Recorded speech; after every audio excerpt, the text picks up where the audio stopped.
Hey, welcome. So glad you're with us. We're in a series called the Gratitude Challenge. One of the things we figured out really quickly in the last couple of weeks is that gratitude is a challenge. It doesn't just come naturally for most people or maybe for anybody. We've learned there's a difference in being grateful and being thankful. We've also learned that gratitude is not just a thing you do, it is something that comes from deep within. Gratitude is something we become. It is an inside out thing. It's not just an action. I'm going to try to act grateful. Being grateful is different than acting grateful. I want to jump into the third part of this series today, and I want to talk about what you do. How do we live out gratitude when times are really difficult and it's really difficult to find something to be grateful for, and even more to find it coming from deep within?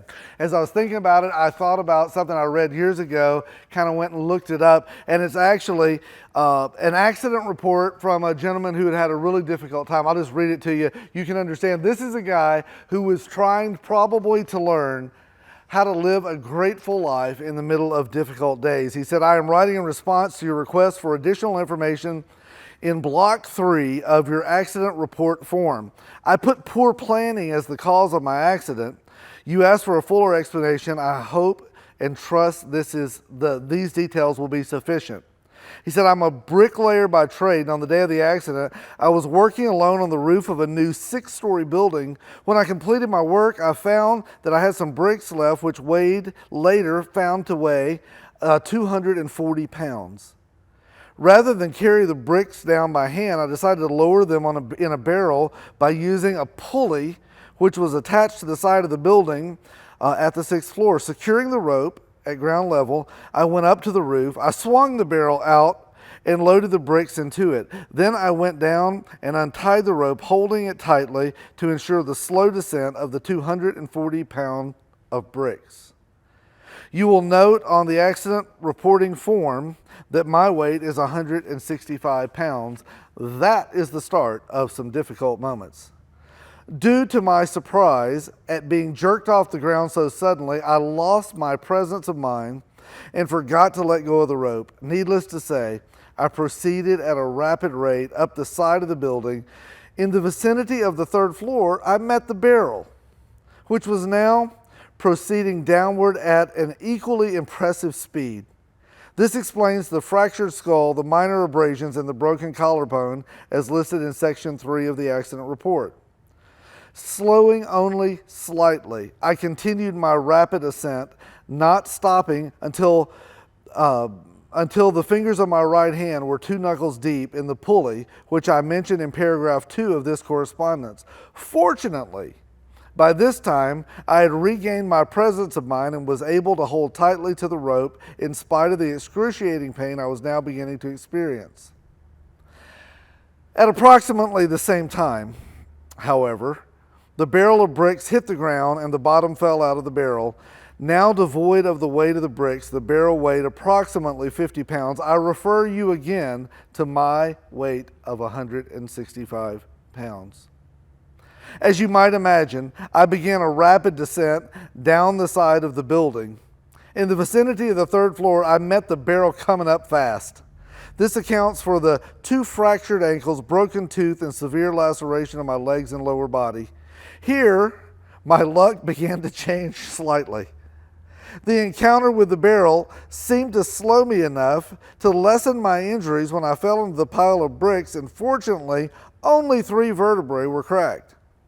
I'm sorry to report, however, as I lay there on the pile of bricks in pain, unable to move and watching the empty barrel 6 stories above me, I again lost my composure and presence of mind and let go of the rope.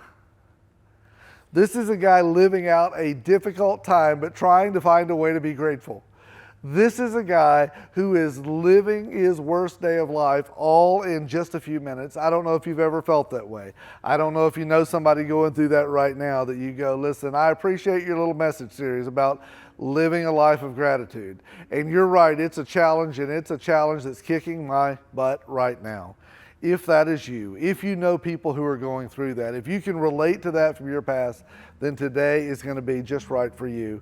We just finished up a series where we talked about a guy by the name of Saul, not just any Saul, King Saul from back in the Old Testament.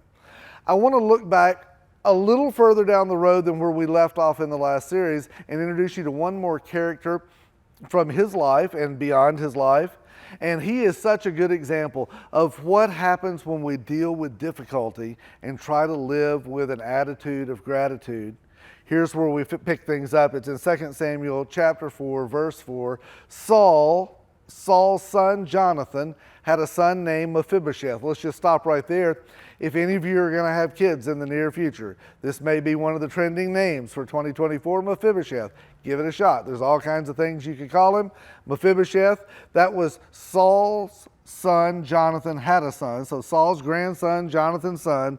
And we get this little tidbit of information thrown in. It's a little not politically correct, so I apologize. This was written a long time ago. Who was crippled as a child. And then it begins to explain. Can I just say this? If you are the grandson of the king, if you ever watch stuff about the royals in the UK, or if you read stories about people who've grown up incredibly affluent or incredibly wealthy or incredibly advantaged in their young life, you can imagine how this kid grew up. He had no want or no need for anything. People, things, the desires of his heart. For the first 5 years of this kid's life, he had it all. Not only that, he had a grandfather who was a king, a dad who was going to be a king, and probably was going to be one someday himself. His future was set, his present was set, his past was set. This kid was rolling in the dough. But all of that changes abruptly. When he was 5 years old, he was 5 years old when the report came from Jezreel that Saul and Jonathan had been killed in battle. In that moment, all of a sudden, he lost his grandfather. That's painful. Many of us have walked through that. Many of you have been through that. That's a painful thing. For some more than others, some are a lot closer than others, but I'm just saying, of course. Not only that, his dad was killed, murdered in battle. These guys not just were killed, they were brutally killed. All at once, this little 5-year-old who is obviously incapable of dealing with all of the emotions of that moment, it hits. All of that happens, and that is just the start of a downward trend like our bricklayer friend. Things went from bad to worst in a hurry. This is what he finds out, and things change in a hurry. As a matter of fact, the next thing we find is when the child's nurse heard the news, she picked him up and fled. Let's just stop right there. The way things worked in this day is there was a lineage, and from the lineage came the next king and the next king. That was the royals. For this young man, what happened when his grandfather and his father died, somebody was going to take the throne now, and it wasn't going to be him at the age of 5. Somebody was going to take over, and whoever took over was going to come looking for him. What they would not want is him to stay alive. What they would not want is him to rise up someday and come against them. The reason the nurse took him and fled is he was in grave danger at this point. And she was smart. She heard it, immediately grabs the kid, starts to run, but as she hurried away, she dropped him, and he became crippled. There's our word again. She starts to run doing the smart thing, and as she starts to run, who knows what happened, but it's really irrelevant how it happened. It's very relevant that it did happen, and he is crippled. He will never walk again.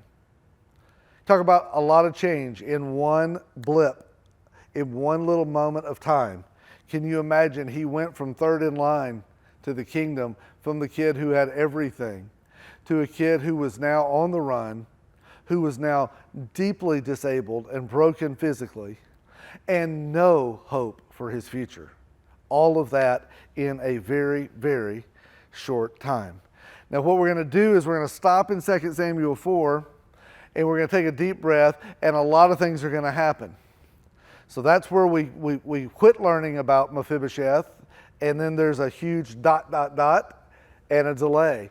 In this time, now David comes and becomes king of Israel. And as he does, this is years, this is decades even. Years go by, and he sets up his kingdom. He gets things in order. He fights some of the enemies that had been who had been dealing with Israel harshly. He kind of comes into his own as a king. And finally, after years and years and years and years and years, he gets it set up, and he takes a deep breath. He kind of comes into his own as a leader. And then something happens. Then the king asked him, he's asking some of the old guard, people who had served Saul, he asked them, is anyone still alive from Saul's family? Now that's a question that was often asked, but usually for a negative reason. Is there anybody still alive? Because if there is, I got to deal with them now, because that's going to be trouble down the road. But he doesn't stop there. He said, I want to show them God's kindness. And Ziba, who was a guy, probably the head of all of Saul's staff, chief of staff, Ziba replied, yes, one of Jonathan's sons is still alive. That's a big deal to David because David and Jonathan were close friends. One of Jonathan's sons is still alive. And then he throws in this line, this is how you want to be known your whole life. He's crippled in both feet. Oh yeah, the crippled one, he's still alive, yeah. Well, for David, he asks a question, he gets an answer. That piques his curiosity. And immediately, as a leader, he moves into action. Where is he? The king asked. And here's the answer Ziba gave him. He said he's in Lo Debar. Now we're moving ahead. Now no longer is our friend Mephibosheth a non-walking 5-year-old. He has now lived through those crazy years. And he's been taken to the furthest place away from the kingdom you can go and still be in the country. He has been taken to the place that nobody would ever look for you. He's lived his youth growing up. He's hit his teenage years, and he's been told over and over, hey, listen, this is your past, but you can't tell anybody. If people find out where you came from, people will find out where you are, and if people find out where you are, you won't be anymore. He has lived his life in fear. His worst case scenario is to be found out. This is like witness protection on steroids. Not only was he sent away, he was sent to the worst possible place. As a matter of fact, this word, if you translate the word Lo Debar, often translate the place of no crops. Maybe this would be kind of the image that we could take. It is, in one translation, it's called the place of dirt. That's what it's known for. But it's beautiful in the spring, the place of dirt. He has lived his life in the middle of nowhere as a nobody with no future and nothing to look forward to except things going from bad to worse to worst. That has been his life. He's now, the best we can figure, from when David took the throne and all these things, he's probably in his 20s. I would guess 25, 26, 27, 28 years old. So now he's a young man. Now he's kind of outlived the youth and the child. He can't walk. He's in the place of dirt. He has no future. He lives in hiding. That is his story. And then one day we read this, and David sent for him. Can you just stop right there? Can you imagine if you are Mephibosheth in the land of dirt with no future? And every time you think life is bad, you think what could happen, that someday somebody will find out who I am and they're going to send people for me and they're going to show up and then my life will be ended. And if it doesn't stink already, it'll stink more then, because at least this is better than dead, maybe. And then one day you see a big dust cloud coming up and the people arrive in their big black sedans, or for maybe them, their chariots. And people who are all dressed royally and regally all show up, and somebody knocks on the door. He doesn't get up to go get it, but he does have it answered. And when they answered the door, they told him, we've been sent from David to bring you back to him, to which if you are Mephibosheth, you've got to go, this is the worst case scenario for me.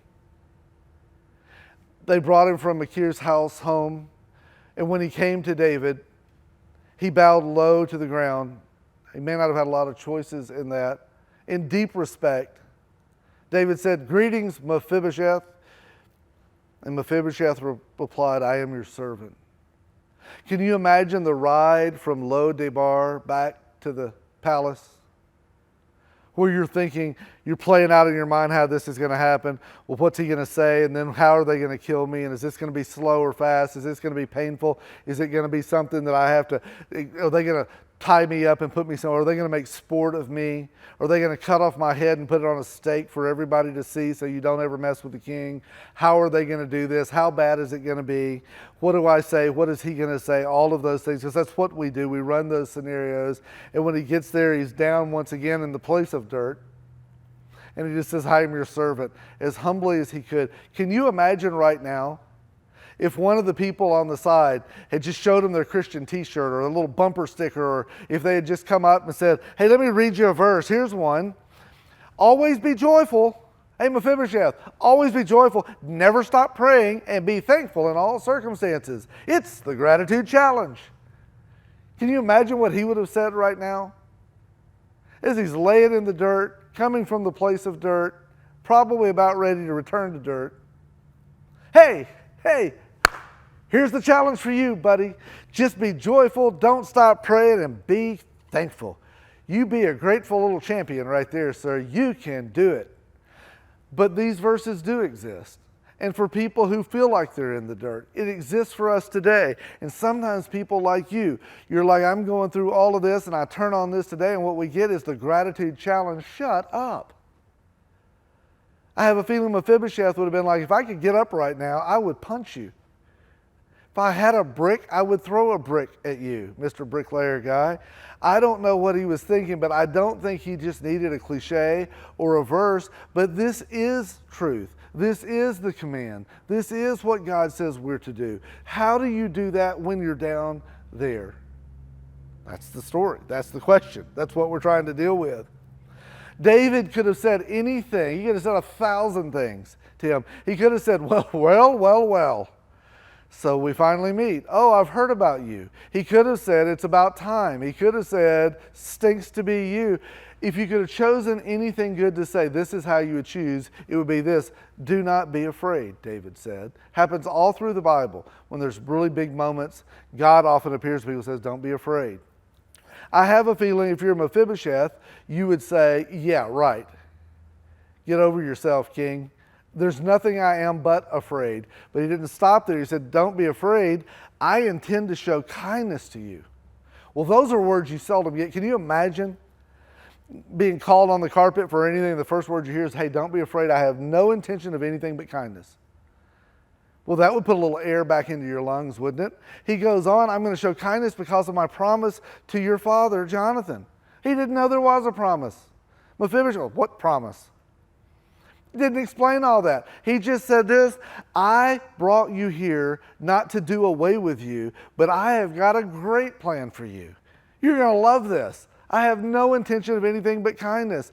I will give you all the property that once belonged to your grandfather Saul. His grandfather Saul was the king, and he had unending amounts of property and stuff.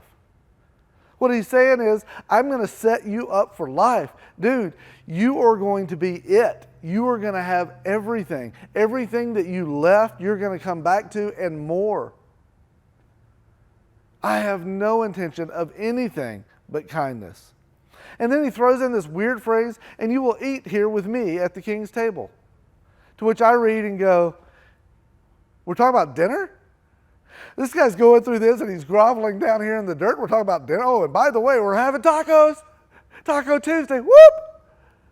What is up with that?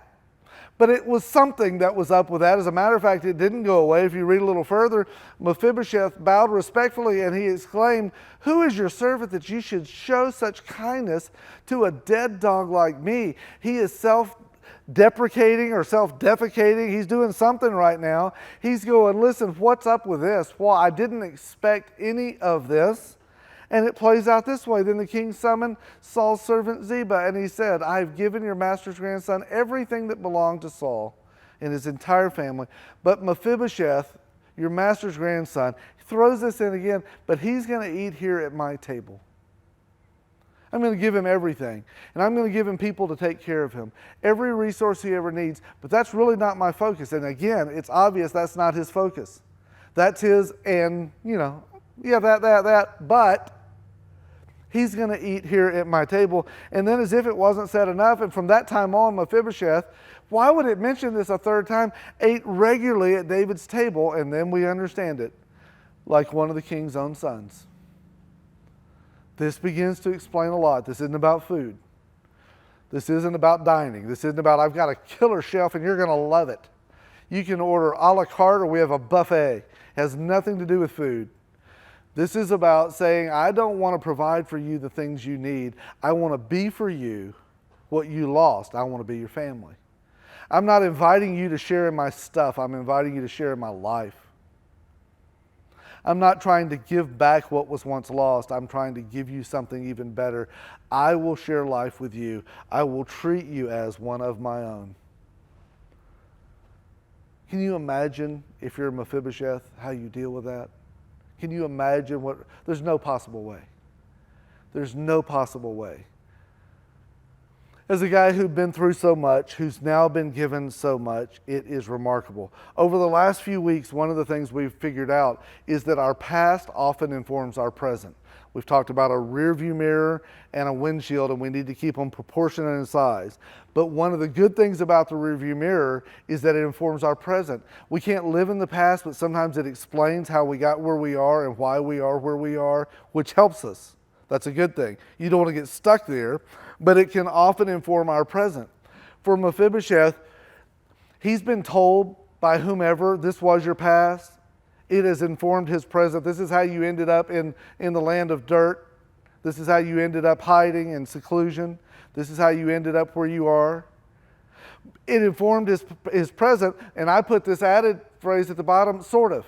It sort of informs. One of the things, the longer I live, that I've recognized is that we say hindsight is 20/20, but whoever said that first was stupid. It doesn't always. Sometimes I look in my past and I still can't figure things out. Sometimes I figure things out and then 5 years later I look in my past again and go, oh, I was wrong about that. Hindsight's not 20/20. It informs our present, sort of, but it doesn't clear everything up either. For Mephibosheth, he didn't know there was a promise between Jonathan and David. He didn't know anything that was going on. He didn't know that when David was building the kingdom, that he was having long conversations with God. He didn't have any idea that David would have the character to follow through with a promise that nobody even knew he made. He didn't know that David was the kind of guy who would give away stuff that he didn't have to give away. Who does that? It didn't inform his present completely, it just informed it some. And then we know this, that our present often disguises our future. The past doesn't fully explain our present. It just informs it. But then our present sometimes completely disguises what's in front of us. In the middle of our struggle, in the middle of our difficulty, in the middle of our challenges, whatever you want to call it, often we are we can't see the forest for the trees kind of thing. All we can do is play out scenario after scenario in our mind. And sometimes it disguises some reality of our future, and it makes it incredibly difficult to understand. When he was laying in the dirt in front of the king, that was his present. And there's no way he could have seen the future that was about to start unfolding. He had no clue. It was also disguised by his pain and his past and his struggle and all those things. He couldn't even in his imagination start to dream up what was about to happen. And sometimes my life is that way and yours is that way. It's when you're so lonely you wonder, will there ever be a day when I'm not? I don't remember when I haven't felt this bad physically. I don't know how I dreamed of having a relationship and now I'm in one and it hurts me more. As a matter of fact, I thought last month it could never be worse, but I swear this month it's worse. I save and I chip away at my debt, and every time I do, it feels like I take a step forward and 3 steps backwards. I'm not sure that I even see a future where we're ever out from under this overwhelming thing I'm dealing with. Whatever it is for you, that often our present disguises our future. But here's the lesson we've got to learn is that God is up to far more than we could ever know. God was up to stuff in Mephibosheth's life before there was a Mephibosheth. Before he was a twinkle in Jonathan's eye, God was putting Jonathan and David together. And part of the reason he was to care for this guy that nobody else cared for. That's the kind of God we serve. That's where gratitude comes from. It's when we begin to recognize that God is up to more than we could imagine, and we don't let the disguise of the present override the reality of who God is. If we can trust Him enough, we can see into our future with hope, even if we can't explain how it's going to work out. It gives us hope. God is always up to far more than we know. I used to travel and do some speaking a couple times a month, and I'd fly out somewhere. I was on a trip to Spokane, Washington. I'd never been there, so I was super excited. We flew out, went to Dallas, got on another flight, and left. Probably 15 minutes into the flight, we started hitting some turbulent weather stuff. And I don't mind. I've flown quite a bit, and I just don't care that much. I'm too dumb to be worried most of the time probably, and so I'm fine with it. But obviously some people, that drives them nuts. They're scared to death. I'm sitting beside a lady who every bump, you can see her knuckles are white. And then it kept getting worse, and at some point the pilot comes on and says, hey, I'm going to divert us a little bit, try to get around this thing. We do that, but we don't get around it. As a matter of fact, it gets worse, and now a few minutes has turned into an hour, hour and a half. And it's getting worse as we go, and he comes back on the speaker, intercom, we call that, speaker system, whatever. And he says, hey, listen, it looks like the cloud deck is not super high. I'm going to try to fly us up above the deck of this storm. But it's going to be pretty turbulent getting through that, so I'm just giving you fair warning for the next few minutes. It's going to feel a little bit worse, but after that, it's going to be better. And you can hear, boy, everybody's buzzing all through the cabin. And so as he starts up, man, he predicted that one well. It immediately gets worse. I'm sitting at a window seat. You're looking, all you see is water streaming over the side. It's just dark. It feels like it's nighttime. The wings are doing that bouncy thing they do. Every now and then you hit those pockets of air where the plane just goes, boom. Every time that happens, half of the people on board are like, ah! There's babies crying. One point, the flight attendant had to unstrap and run down and get something. One of the overhead bins opened up for people are freaking out. The lady beside me is like completely white. There's a few people, I thought they were like, must have had a lunch or something, but they're bringing out bags and using those in the middle of all that. And I was like, yeah, it'll probably be okay. But even I was starting to get a little bit tense. And bump, all of the things happening. And then just as quick as he made the announcement, all of a sudden it was like, whew.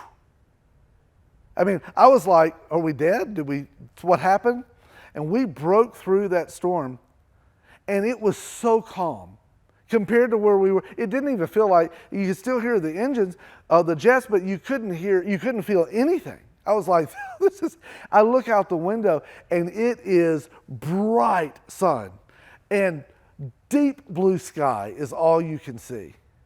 It was like 1 second was hell, the next second was heaven. It went from crazy to blissful. And everybody claps and they're like, yes! That moment. You know the tough part is that when you're flying through the storm, it's hard to remember that there is blue sky and sunshine above, and sometimes it's not that far away. It's just hard to remember. It is hard to believe that we are just a few more bumps from better. And can I just say this? Wherever you're watching from and whatever you're going through, this is not the last story of your life. And one of the reasons we need to believe this is that God is always up to far more than we can know, is He has not stopped being God. And I don't know what your timetable is, and I don't know why, and I wish I could explain all that. I can't even explain it for me.